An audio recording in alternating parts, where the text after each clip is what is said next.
Hi, CC+ലേക്ക് സ്വാഗതം. നമ്മൾ നോക്കിക്കൊണ്ടിരുന്നത് 10th സ്റ്റാൻഡേർഡിലെ first unit ആണല്ലേ. കഥകളതിമോഹനം ഫസ്റ്റ് ചാപ്റ്റർ ആണ് നോക്കിക്കൊണ്ടിരുന്നത്. അപ്പൊ അതിന്റെ വരികളെല്ലാം നമുക്ക് ഇനി പഠിക്കാനുണ്ട്. കവിതയിലേക്ക് നമ്മൾ കടന്നിട്ടുണ്ടായിരുന്നില്ല അല്ലെ. അപ്പൊ ഈ ക്ലാസ്സിൽ നമ്മൾ കവിതയുടെ അർത്ഥം, അതുപോലെ കുറച്ച് ക്വസ്റ്റ്യൻ ആൻസേഴ്സ് ഒക്കെയാണ് നോക്കുന്നത്. ജസ്റ്റ് ചെറിയ ക്വസ്റ്റ്യന്റെ ആൻസർ കൂടി നമ്മൾ നോക്കുന്നുണ്ട്. അതിനു മുന്നേ നമ്മുടെ 10th CBSE സ്റ്റേറ്റ് ബാച്ച് കുട്ടികൾക്കുള്ള പുതിയ ബാച്ച് സ്റ്റാർട്ട് ചെയ്യുന്നുണ്ട്. അപ്പോ ഒരുപാട് സംശയങ്ങളെല്ലാം കുട്ടികൾക്ക് ഓരോ സബ്ജക്ട് വൈസ് ഉണ്ടായിരിക്കും അല്ലെ. അപ്പൊ ഈ സംശയങ്ങളെല്ലാം തീർത്ത് വളരെ ഈസി ആയിട്ട് പഠിക്കാൻ വേണ്ടിയിട്ട് നമ്മുടെ ക്ലാസ്സുകളെല്ലാം വളരെ യൂസ്ഫുൾ ആണ്. അപ്പൊ ഈ ക്ലാസ്സിലേക്ക് ജോയിൻ ചെയ്യാൻ താല്പര്യമുള്ളവർ എന്താ ചെയ്യേണ്ടത്? നമ്മളെ കോൺടാക്ട് ചെയ്യുക. 9496949929 എന്ന നമ്പറിലേക്ക് വിളിക്കുക, കോൺടാക്ട് ചെയ്യുക, കൂടുതൽ വിവരങ്ങൾ ചോദിച്ചു മനസ്സിലാക്കുക കേട്ടോ. അപ്പോ നമുക്ക് നമ്മളുടെ പാഠഭാഗത്തിലേക്ക് കടക്കാം. കഥകളതിമോഹനം എന്നതായിരുന്നു ചാപ്റ്ററിന്റെ പേരല്ലേ. നമ്മൾ പറഞ്ഞിരുന്നു മഹാഭാരത യുദ്ധം, കുരുക്ഷേത്ര യുദ്ധമാണ് അവിടെ പറയുന്നത്. ദ്രോണരും കൗരവരും അല്ലെ, കൗരവരും അതുപോലെ തന്നെ ദ്രോണര് വരുന്നുണ്ട്. അതേപോലെ തന്നെ ആരൊക്കെയാണ് അതിൽ വരുന്നത്? ഭീഷ്മര്, പാണ്ഡവര്, ഇങ്ങനെ ഒരുപാട് ആളുകളെ നമ്മൾ അവിടെ പരിചയപ്പെട്ടു. അതില് ദ്രോണരും കൗരവരും തമ്മിലുള്ള യുദ്ധമാണ് അവിടെ പ്രധാന വിഷയമായിട്ടുള്ളത് അല്ലെ. യുദ്ധം നാശത്തിലേക്കാണ് നമ്മളെ കൊണ്ടുപോകുന്നതെന്നും യുദ്ധം കൊണ്ട് ഒന്നും നേടാനില്ലെന്നും യുദ്ധം എന്തിനാണ് അല്ലെ, നാശം മാത്രം വിതയ്ക്കുന്ന ഈ യുദ്ധം എന്തിനാണ് എന്നുള്ളൊരു ചോദ്യത്തിലാണ് നമ്മൾ നിർത്തിയിരുന്നത്. അപ്പോ കൗരവരും പാണ്ഡവരും തമ്മിൽ യുദ്ധം ചെയ്യുന്നു. യുദ്ധം ചെയ്ത് കൗരവരുടെ സേനാധിപനായിട്ടുള്ള ഭീഷ്മര് അവസാനം ശരശയ്യയിൽ വീണ് കിടക്കുന്ന നിമിഷം അടുത്ത സേനാധിപൻ ആരാണ് എന്ന ചർച്ച വരുന്നു. അവിടെ കർണനെ സെലക്ട് ചെയ്യണല്ലേ. കർണനോട് പറയാണ് നീ ഇനി നമ്മുടെ യുദ്ധം നയിക്കാമോ എന്നൊക്കെ ചോദിക്കുകയാണ്. അപ്പൊ കർണൻ എന്ത് പറയാണ്? ദ്രോണര് ഉള്ളപ്പോൾ, എന്റെ ഗുരു ഉള്ളപ്പോൾ ഞാൻ അങ്ങനെ ചെയ്യുന്നത് ശരിയല്ല എന്നൊക്കെ ആര് പറയുന്നുണ്ട്? കർണനും പറയുന്നുണ്ട് എന്നൊക്കെ നമ്മൾ പറഞ്ഞിരുന്നു. ഇവിടെ ആദ്യം തന്നെ കണ്ടോ, കഥ പറയുമ്പോൾ കിളിയുടെ കണ്ണിൽ 100 വർണ്ണങ്ങൾ ഭാഷയുടെ ചിറകിലും.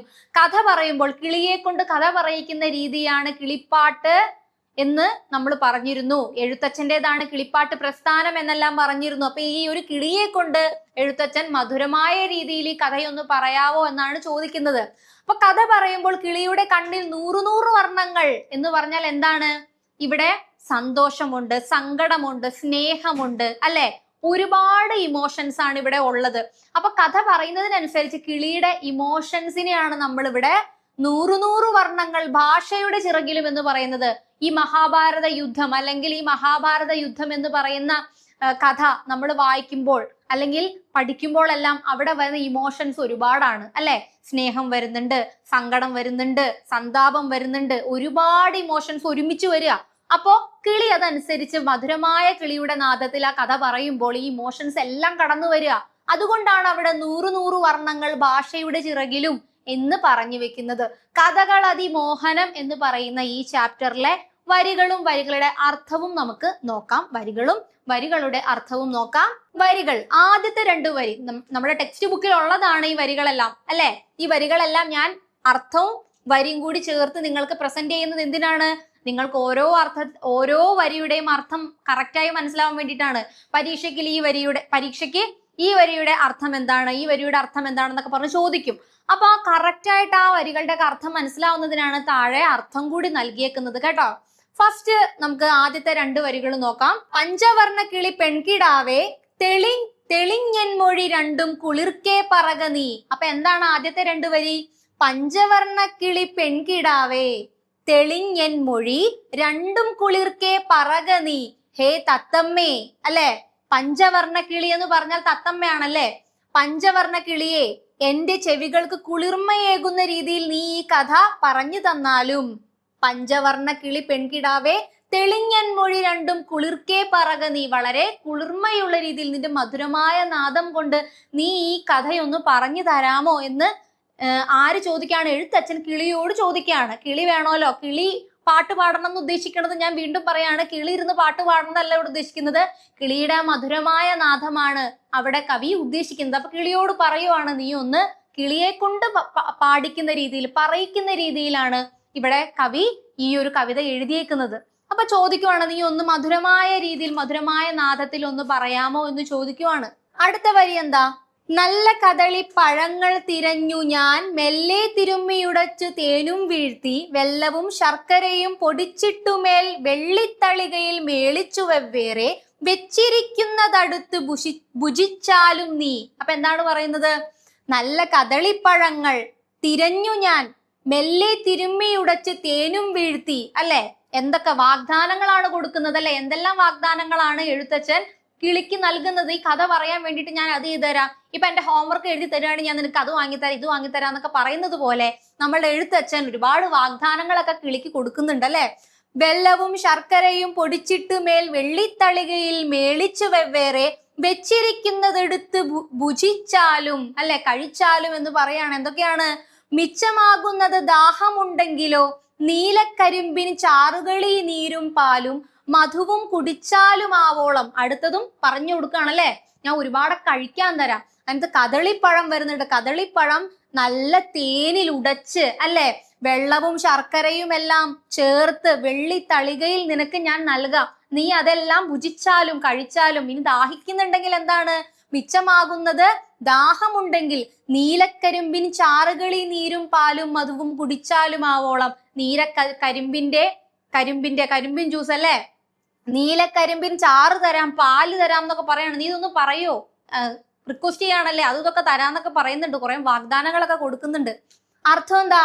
നിനക്കായി ഞാൻ നല്ല കുറുക്കിയ പാലും പഞ്ചസാരയും ചേർത്ത് സ്വാദിഷ്ടമായ ഭക്ഷണം തയ്യാറാക്കാം. നല്ല കദളിപ്പഴം ഉടച്ചതും അതിൽ തേനും ചേർത്ത് ഞാൻ നിനക്ക് നൽകാം, അല്ലെ?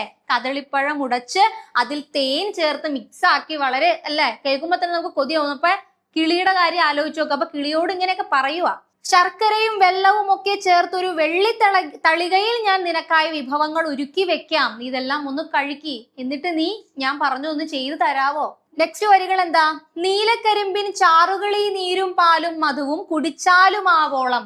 എന്താണ് പറയുന്നത്? നിനക്ക് ദാഹിക്കുമ്പോൾ കുടിക്കാൻ കരിമ്പിൻ നീരും ഇളനീരും പാലും തേനും എല്ലാം ഞാൻ നൽകാം. നീ അത് മതിയാവോളം കുടിച്ചോളൂ. അപ്പോ ഇതൊന്ന് നീ പറയാവോ? നിന്റെ മധുരമായ നാദത്തിൽ, നിന്റെ മധുരമായ ഈ ശബ്ദത്തിൽ നീ ഈ കഥയൊന്ന് പറയാവോ? നിനക്ക് ഞാൻ എന്തൊക്കെ തരാം? ഇത്തരത്തിലുള്ള കാര്യങ്ങളെല്ലാം തരാം. നിനക്ക് ഞാൻ എന്ത് വേണമെങ്കിലും ചെയ്തു തരാം. നീ ഇതൊന്നും ചെയ്യാമോ, പറയാമോ എന്ന് ആര് ചോദിക്കുകയാണ്? എഴുത്തച്ഛൻ ചോദിക്കുകയാണ് കിളിയോട്.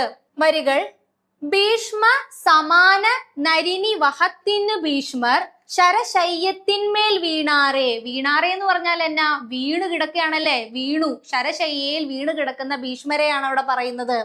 തോറ്റ സുയോധനാദികളാകിയ 100 പേരൊന്നു ചെയ്തു ചൊല്ലു നീ, അല്ലെ? 100 പേരാണ് കൗരവ പടയിലുള്ളത്, അല്ലെങ്കിൽ കൗരവരിൽ 100 പേരാണുള്ളത് എന്നൊക്കെ നമുക്കറിയാം. അതിൽ ആദ്യത്തെ പുത്രനാണ് ദുര്യോധനൻ എന്നെല്ലാം നമ്മൾ പറഞ്ഞതാണ്. അപ്പൊ എന്താ? ഭീഷ്മരോടെ വീണ് കിടക്കാണല്ലേ. അപ്പോ തോൽക്കാറായി നിൽക്കുകയാണ് അവര്, കൗരവര്.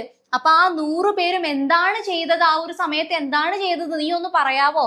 ആ സേനാധിപൻ അവിടെ വീണ് കിടന്ന സമയത്ത് എന്താണ് അവിടെ സംഭവിച്ചത്? അവരിനി എന്താ ചെയ്തതെന്ന് നീ ഒന്ന് പറ. നിന്റെ മധുരമായ നാദത്തിൽ തന്നെ നീ പറയണം. നീ അതൊന്ന് പറയാവോ എന്ന് ചോദിക്കുകയാണ്. ശത്രുക്കൾക്ക് അജയനായിരുന്ന ഭീഷ്മർ യുദ്ധക്കളത്തിൽ അമ്പേറ്റ് വീണപ്പോൾ, അല്ലെ? ഭീഷ്മരുടെ വീഴ്ചയോടെ തളർന്നുപോയ ദുര്യോധനനും സഹോദരന്മാരും പിന്നീട് എന്ത് ചെയ്തു എന്ന് ഹേ കിളിയെ നീ പറഞ്ഞാലും.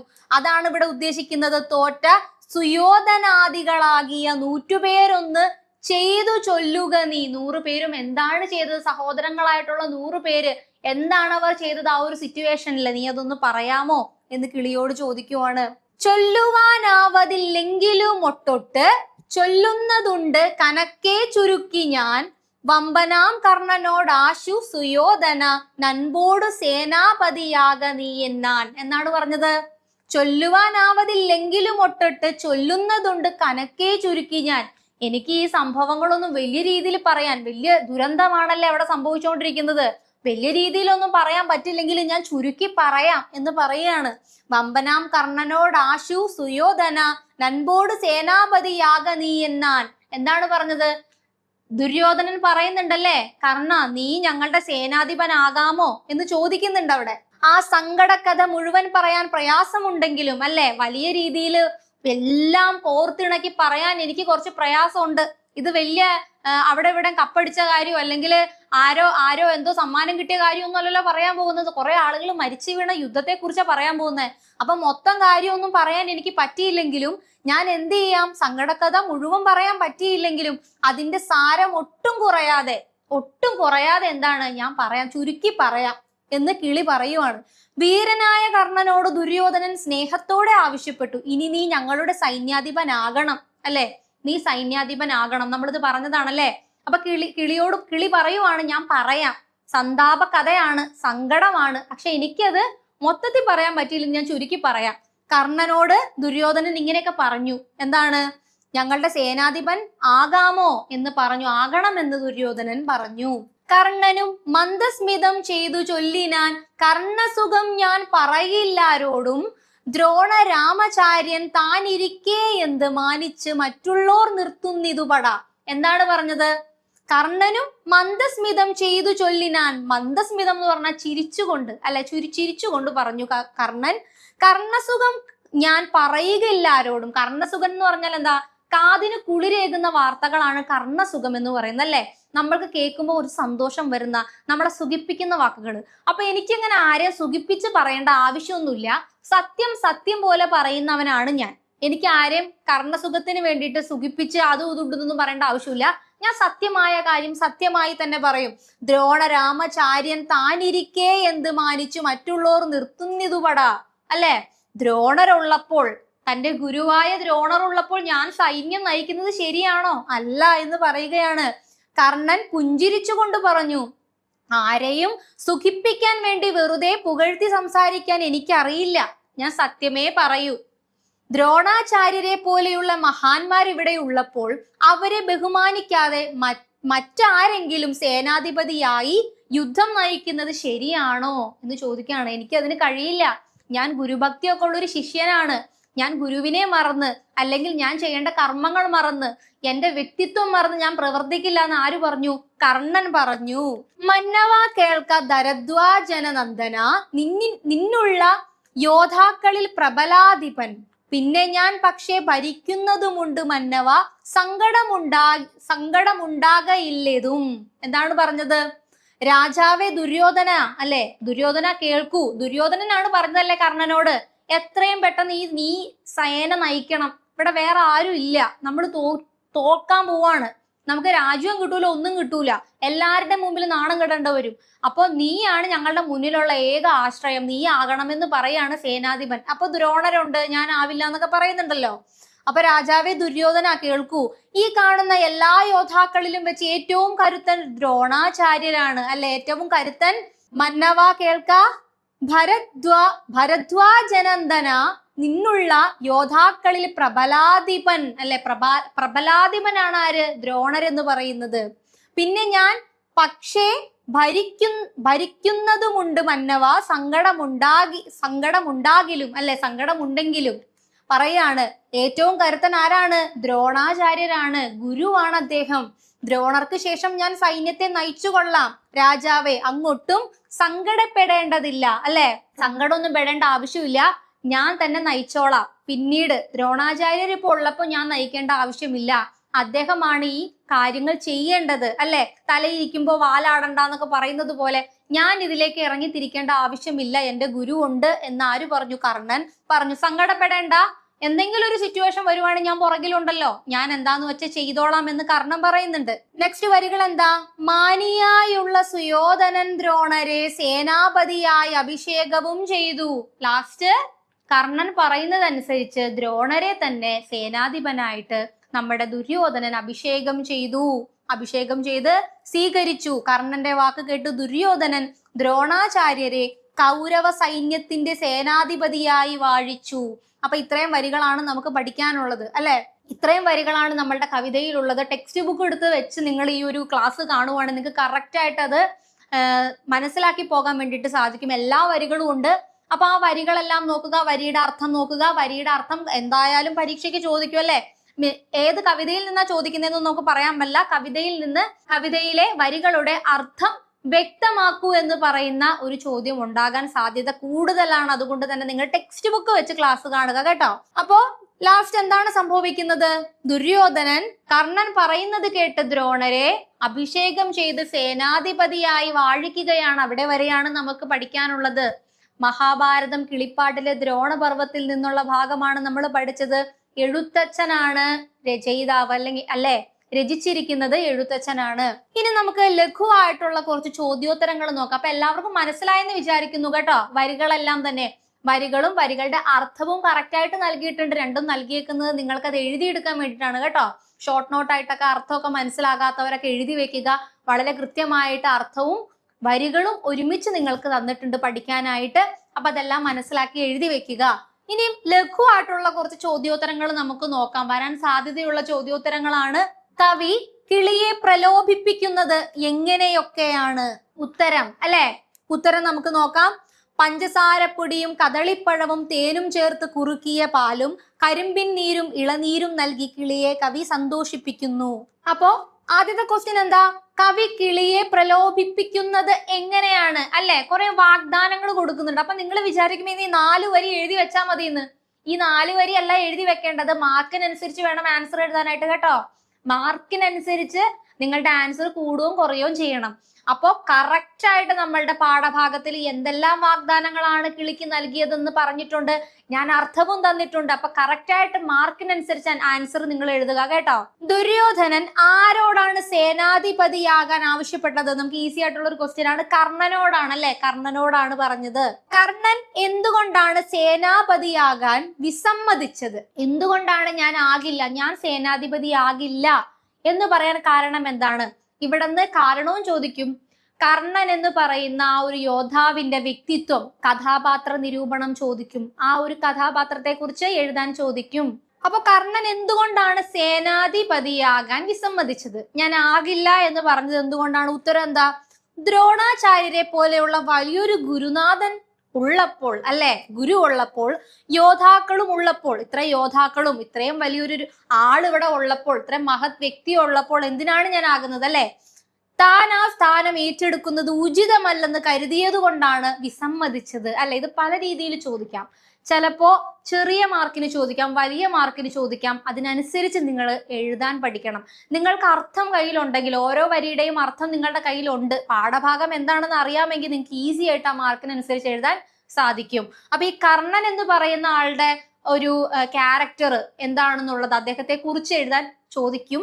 അതുകൊണ്ട് തന്നെ മനസ്സിലാക്കി വെക്കുക. അദ്ദേഹത്തിന്റെ വ്യക്തിത്വത്തെ കുറിച്ച് എഴുതാൻ വേണ്ടിയിട്ട് നിങ്ങളോട് ചോദിക്കും. അപ്പൊ നമ്മള് ഇപ്പൊ നോക്കിക്കൊണ്ടിരുന്നത്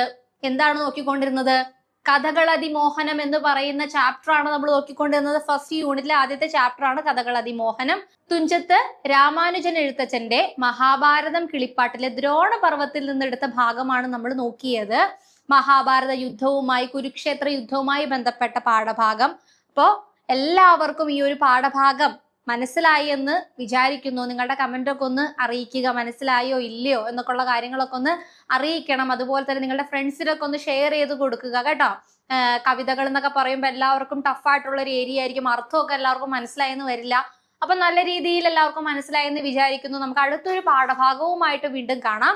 അതിനു മുന്നേ നമ്മളുടെ കളരി ട്യൂഷൻ ബാച്ചിനെ കുറിച്ചിട്ടൊന്ന് പറയാം. നമ്മളുടെ കളരി ട്യൂഷൻ ബാച്ച് എന്ന് പറയുന്നത് മലയാളം ലാംഗ്വേജ് ഫ്ലുവന്റ് ചെയ്യാൻ വേണ്ടിയിട്ട്, അല്ലെങ്കിൽ മലയാളം ലാംഗ്വേജിൽ ഒരുപാട് പ്രശ്നങ്ങൾ കുട്ടികൾക്ക് ഉണ്ടായിരിക്കും അല്ലെ. എഴുതുമ്പോൾ, വായിക്കുമ്പോൾ അക്ഷരത്തെറ്റ്, അങ്ങനെ ഒരുപാട് പ്രശ്നങ്ങൾ ഉണ്ടായിരിക്കും. അപ്പൊ ഈ പ്രശ്നങ്ങളെല്ലാം തീർക്കുന്നതിന് വേണ്ടിയിട്ടാണ് നമ്മൾ ഇങ്ങനെ ഒരു ക്ലാസ് കൊടുക്കുന്നത്. 1-to-1 സെഷൻ ആണ് കൊടുക്കുന്നത്. ഒരു കുട്ടിക്ക് ഒരു ടീച്ചർ എന്നുള്ള രീതിയിലാണ് ക്ലാസ് പോകുന്നത്. അപ്പൊ ക്ലാസ്സിൽ കുട്ടിയുടെ ലെവൽ അനുസരിച്ച് കുട്ടിക്ക് പഠിക്കാൻ വേണ്ടിയിട്ട് സാധിക്കും. അപ്പോൾ ഈ ഒരു ബാച്ചിലേക്ക് ചേരാൻ താല്പര്യമുള്ളവർ എന്ത് ചെയ്യണം? 9496949929 എന്ന നമ്പറിലേക്ക് വിളിക്കുക. വിളിച്ച് മറ്റു കാര്യങ്ങളെല്ലാം ചോദിച്ച് മനസ്സിലാക്കുക കേട്ടോ. അപ്പോൾ നമ്മളുടെ ഈ ഒരു പാഠഭാഗം 10th ഫസ്റ്റ് യൂണിറ്റിലെ ഫസ്റ്റ് ചാപ്റ്റർ നോക്കി കഴിഞ്ഞു. ഇനി നെക്സ്റ്റ് ചാപ്റ്റർ നമുക്ക് അടുത്ത വീഡിയോയിൽ നോക്കാം. അടുത്തൊരു വീഡിയോ ഇട്ട് കാണാം. താങ്ക്